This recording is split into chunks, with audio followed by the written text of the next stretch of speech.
बोलो जयकारा बोल मेरे श्री गुरु महाराज की जय। सभी गुरुमुख प्रेमियों से सप्रेम जय सच्चिदानंद।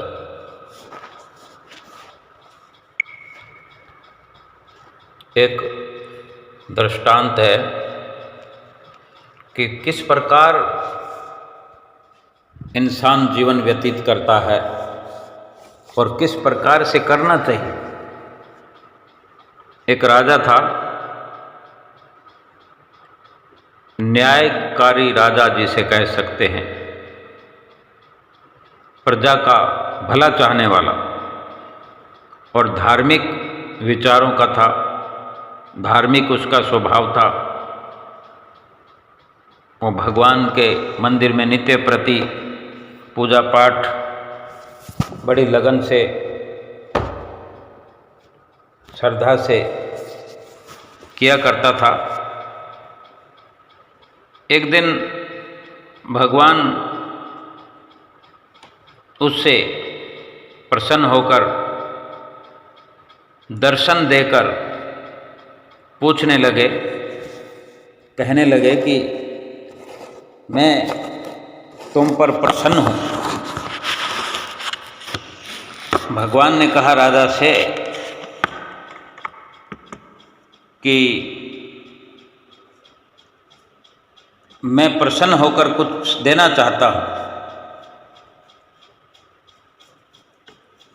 कोई भी इच्छा हो तुम्हारी बोलो, तुम्हें जो चाहिए मैं देने को तैयार हूँ। अब राजा जो हर वक्त प्रजा के बारे में सोचता था, अपने राज्य के लोगों के बारे में सोचता रहता था, उनकी भलाई के बारे में सोचता था, तो उसको ये तो ख्याल भी नहीं आया कि मैं अपने लिए कुछ मांगूं, क्योंकि पहले से ही भरपूर था। तो वो कहता है राजा कि हे भगवान, मेरे पास आपका दिया हुआ सभी कुछ है, सभी कुछ संपन्न हूँ मैं, सभी प्रकार का इस राज्य में सुख है, शांति है, पर आपके पूछने से मेरे चित्त में ये अभी अभी ख्याल आ गया है कि जो आपके मुझे दर्शन हुए, आपने जो मुझ पर दया की है, दर्शन देकर मुझे धन्य किया है, मेरी ये इच्छा है कि ऐसी ही कृपा मेरे राज्य की सारी जनता पर आप कर दीजिए। तो भगवान ने कहा कि ये तो संभव नहीं है, परंतु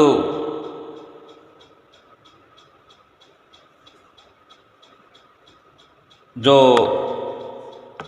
हर वक्त दूसरों का भला करने वाला हो, तो भगवान से अपनी प्रजा के लिए जिद करने लगा। और भगवान तो कुछ न कुछ समझाने के लिए ही और अपने भक्त की भक्ति को और बढ़ाने के लिए ही कोई रचना रचाते हैं। सो भगवान फिर मान गए, और भगवान तो होते ही भक्तों के आगे मानने वाले हैं। जो सच्चे हृदय से भगवान को चाहते हैं, सच्चे हृदय से भगवान का पूजन आराधन करते हैं, भगवान तो हमेशा उनकी बात ही माना करते हैं। तो भगवान ने कहा ठीक है, कल अपनी राज्य की सारी जनता को, सारी प्रजा को उस पहाड़ी के पास ले आना।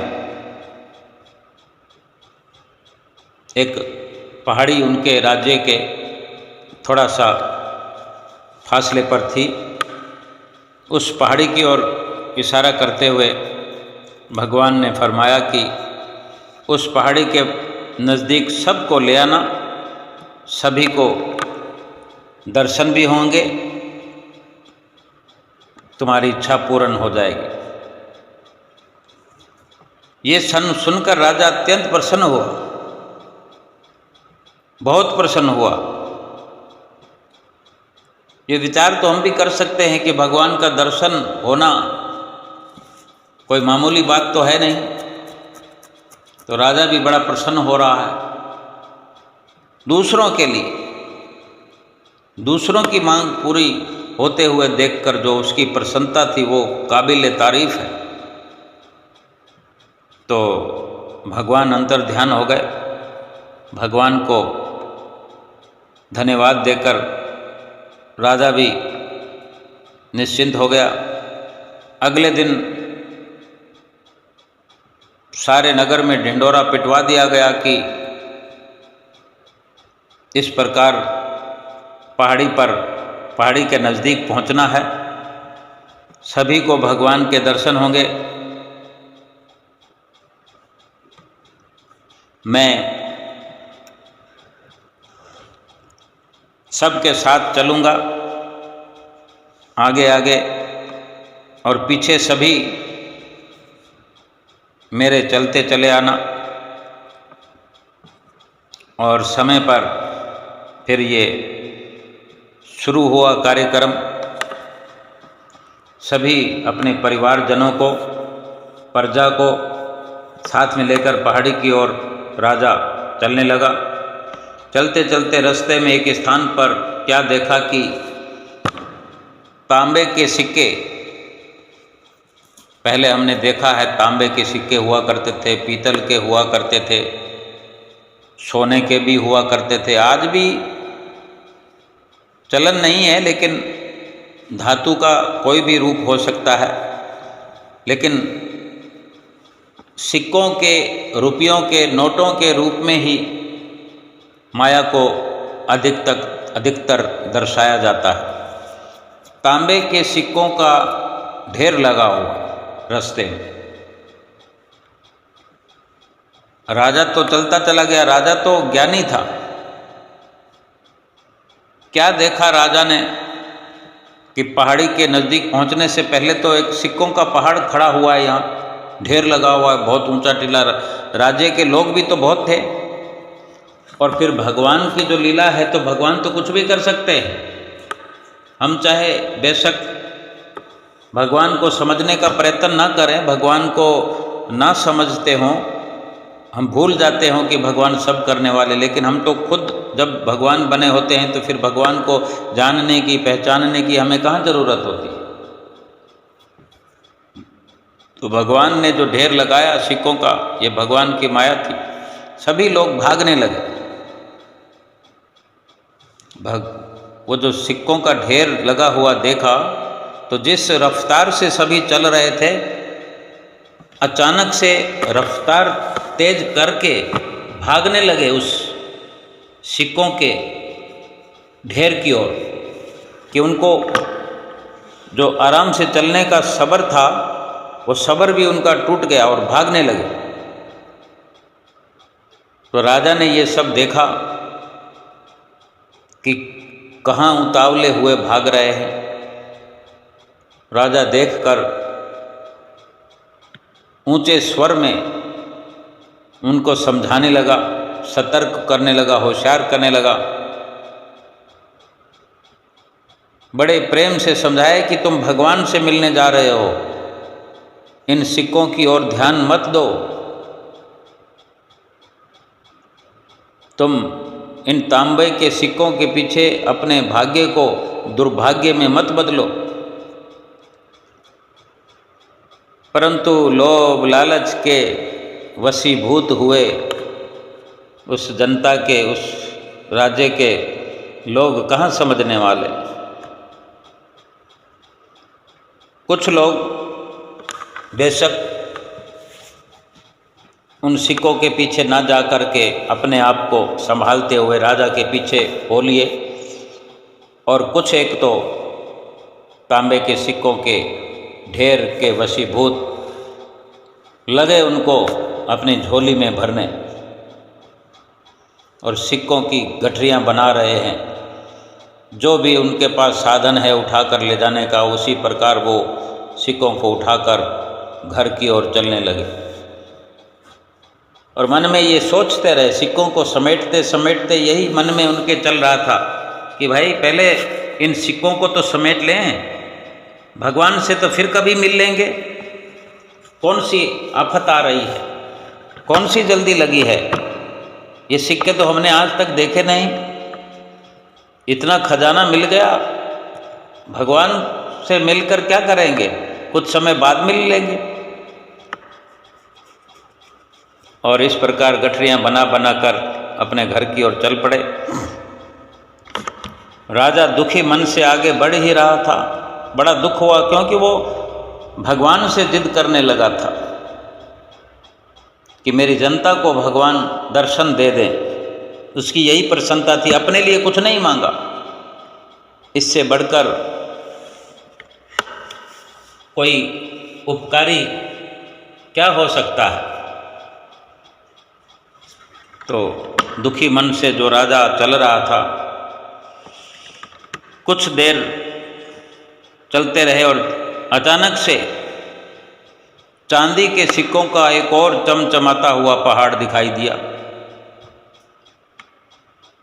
और वो चमक देखकर फिर से जो बचे हुए लोग थे उधर भागने लगे। राजा देखता ही रह गया। समझा दिया तो समझाना था, लेकिन जाने वाले चले गए। चांदी के सिक्कों की गठरियां बनाकर घर की ओर ले जा रहे हैं। उनके मन में भी यही था। राजा के समझाने पर मन में सोच रहे थे कि कोई ऐसा मौका बार बार मिलता है क्या? चांदी के इतने सारे सिक्के छोड़कर भगवान से मिलने कौन जाएगा? फिर कब ऐसा मौका मिलेगा? गरीब के गरीब बने रहेंगे। लेकिन आज धनवान बनने का अवसर मिला है। इस प्रकार कुछ लोग फिर भी राजा के पीछे चले और कुछ चांदी के सिक्कों को लेकर घर की ओर कुछ दूर और चले तो सोने के सिक्कों का पहाड़ लगा हुआ। अब जो कुछ बचे हुए लोग थे, राजा के परिवार के भी लोग थे, सभी उस तरफ भागने लगे और लगे सोने की असरफियों को गठरियों में बांधने और लाद लाद कर बोझा अपने ऊपर घर की ओर चल दिए। अब कोई बचा तो केवल राजा के पीछे रानी, बस बाकी सब के सब जा चुके थे राजा को छोड़ करके। अब राजा और रानी जो बचे तो राजा रानी से कहने लगे कि देखो कितने लोभी हैं ये लोग, भगवान से मिलने का महत्व ही नहीं जानते हैं। भगवान के सामने सारी दुनिया की दौलत क्या चीज है। और रानी ठोक बजाकर राजा की बात का समर्थन करने लगी कि सही बात है। और फिर आगे बढ़ने लगे। आगे बढ़ते हुए कुछ दूर चलने पर राजा और रानी ने देखा कि एक इंद्रधनुषी सप्तरंगी आभा बिखेरता हुआ हीरों का एक पहाड़ है। अब तो रानी से भी रहा नहीं गया, हीरों के आकर्षण में वो भी दौड़ पड़ी और हीरों की गठड़ी बना डाली। गठड़ी बनाकर जो उसका मन नहीं भरा और इच्छा बढ़ती गई तो उसने साड़ी के पल्लू में भी हीरे बांध लिए। वजन के कारण रानी के वस्त्र शरीर से अलग हो गए, परंतु हीरों की तृष्णा मिटी नहीं। ये देख राजा को बड़ा दुख हुआ, अफसोस हुआ और पहले से अधिक वैराग हो गया भगवान के प्रति। भगवान को पाने की तलब पहले से भी अधिक हो गई और बड़े दुखद मन से राजा अकेले ही आगे चल पड़ा और सब राजा का साथ छोड़कर भाग खड़े हुए। जब राजा आगे पहुंचकर पहाड़ी के नज़दीक पहुंचा तो सचमुच वहाँ भगवान खड़े उनका इंतज़ार कर रहे थे। राजा को देखते ही भगवान मुस्कुराए और पूछा, कहाँ है तुम्हारी प्रजा और तुम्हारे प्रियजन स्वजन?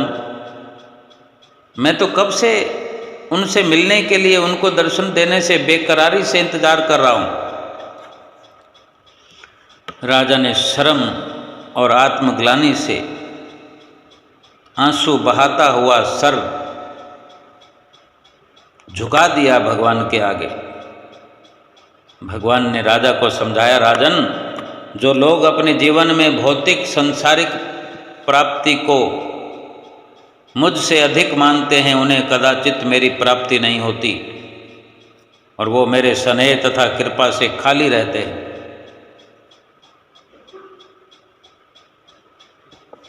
संत महापुरुष हमें नित्य समझाते हैं, रोज का रोज समझाते हैं कि जो जीव अपनी मन बुद्धि और आत्मा से मेरी शरण में आते हैं, भगवान की शरण में पहुंचते हैं और संसार के सभी संबंधों को छोड़कर मुझको अपना मानते हैं,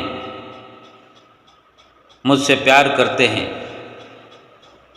केवल वही मेरे प्यारे बनते हैं और मैं भी उन्हीं से केवल प्यार करता हूँ। ये वास्तविकता है कि जहाँ इस संसार में भगवान का दर्शन पाने का, भगवान को प्राप्त करने का, भगवान को अपना बनाने का, भगवान से मेल करने का ये संसार जो है, इस संसार में जो जीव का आना है, इस संसार में ही ये उपलब्धि हो सकती है कि जीव अपनी आत्मा का परमात्मा से मेल कर सकता है, मुकम्मल दीदार कर सकता है, आत्मा को परमात्मा में स्थित कर सकता है, एकाकार कर सकता है। और इसी संसार में माया के सारे नज़ारे भर रखे हैं, माया के समान भर रखे, रिश्ते नाते बना दिए हैं, हम अपनी आंखों से देख रहे हैं। ये बेशक राजा का ये उपकार करने का ये एक दृष्टांत हो सकता है, भले हम यकीन न भी करें, लेकिन इसके माध्यम से जो हमें समझाया जा रहा है, ये समझने का विषय है और हम अपनी आंखों से स्वयं देख रहे हैं। हमें यकीन हो जाएगा अगर हम गौर से संतों महापुरुषों के वचनों के अनुसार अगर हम गौर फरमाएं, संसार की हालत को देखें, अपने आप को देखें कि हम पर कितना असर है संसार का। इसी संसार में सोने की असरफियाँ, चांदी की असरफियाँ, पीतल के, तांबे के सिक्के, हीरे जवाहरात, मोती सब हैं। एक तरफ संसार है सुख संसाधनों से भरपूर और एक तरफ भगवान है।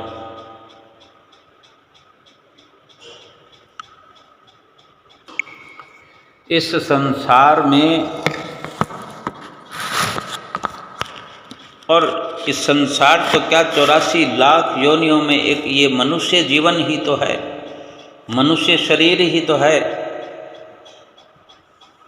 जिसको देकर के भगवान ने ये अवसर हमें दिया है कि संसार की माया में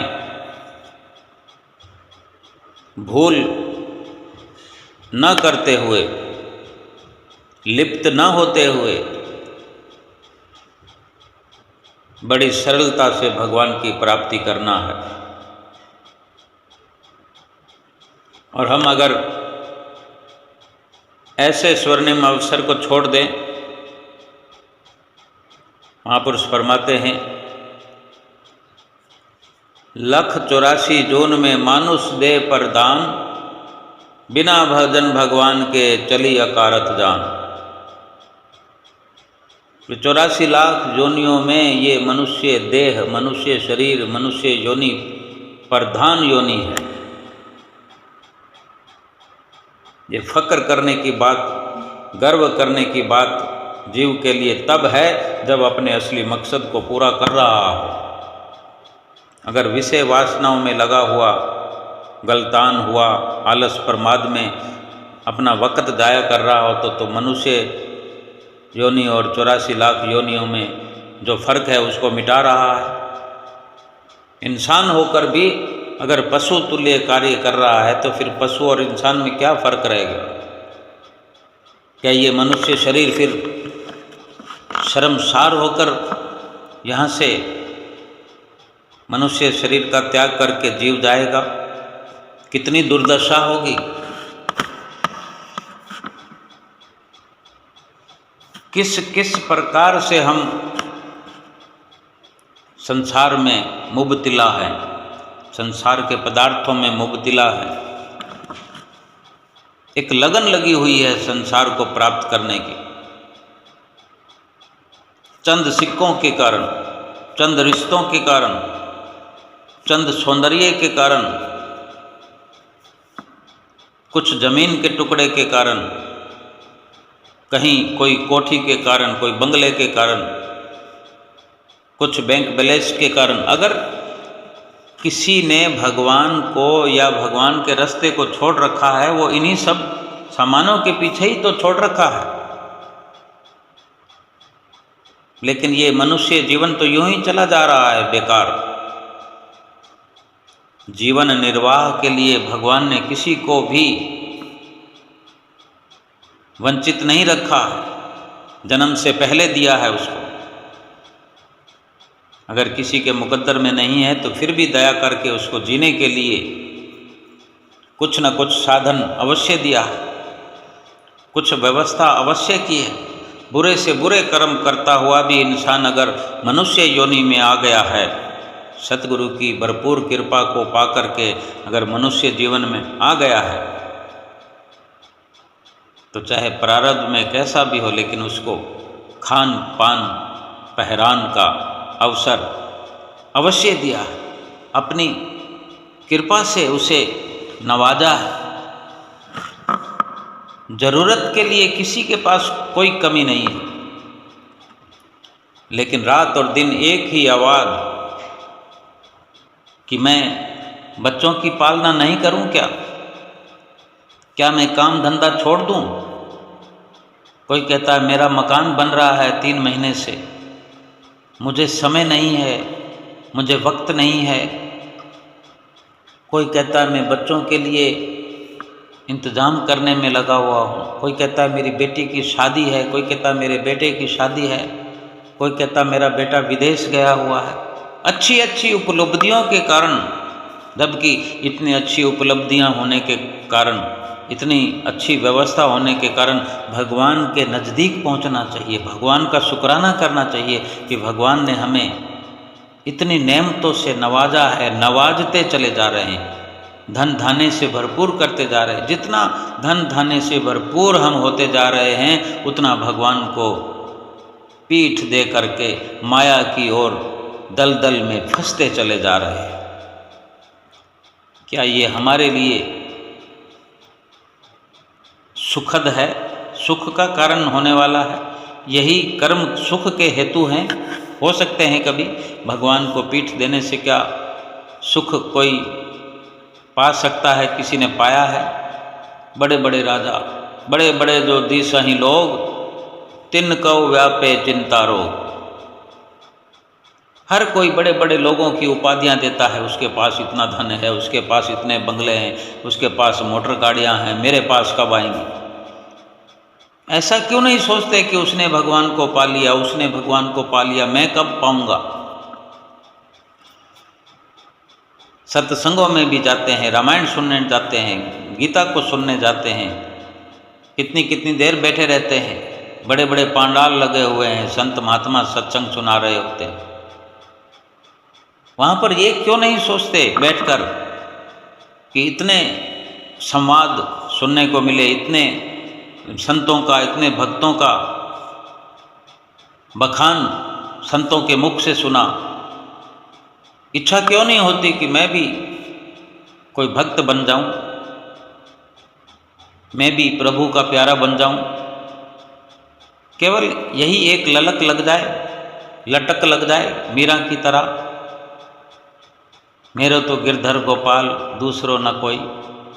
आज हम भी अगर सतगुरु के दीवाने हैं, सतगुरु को प्यार करने वाले हैं, सतगुरु का ओट आसरा ले रखा है, तो हम अपने आप को एक बार कसौटी पर परख लें कि क्या पाया है, क्या खोया है, क्या वो कहते हैं, क्या हम करते हैं, क्या वो सुनाते हैं, क्या हम सुनते हैं, कितना अमल करते हैं, कितना गफलत करते हैं, कि कहीं चंद सिक्कों के पीछे सतगुरु को पीछे छोड़ तो नहीं दिया है, कहीं नज़रअंदाज तो नहीं कर रहे हैं, प्रभु मिलने की जो बारी है उससे कहीं खाली तो नहीं हो रहे हैं, वक्त तो हमारा जाया तो नहीं हो रहा।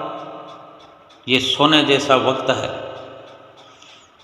हीरे मोतियों से बढ़कर हमारे पास श्वास हैं, और जो हम हीरे मोती और चंद सिक्कों को गठरियों में बांध रहे हैं, ये तो वहाँ चलने वाले भी नहीं हैं, ये खोटे सिक्के हैं, खोटे सिक्के करार दिया है भगवान ने।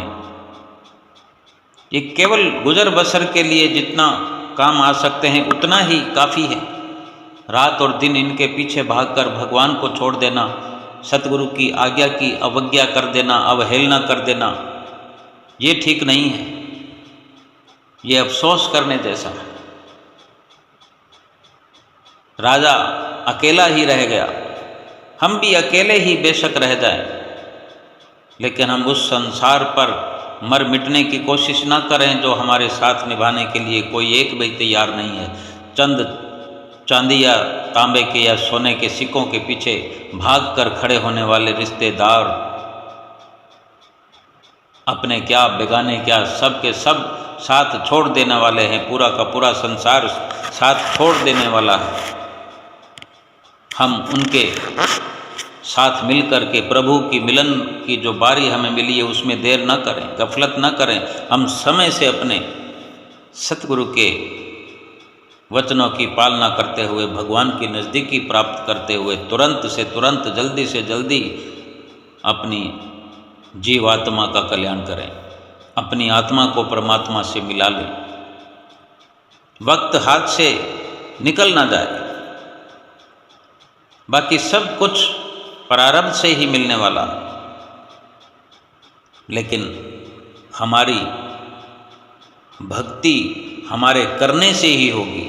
भक्ति करने के लिए ही हम आए हैं, भक्ति करने से ही भगवान प्राप्त होंगे।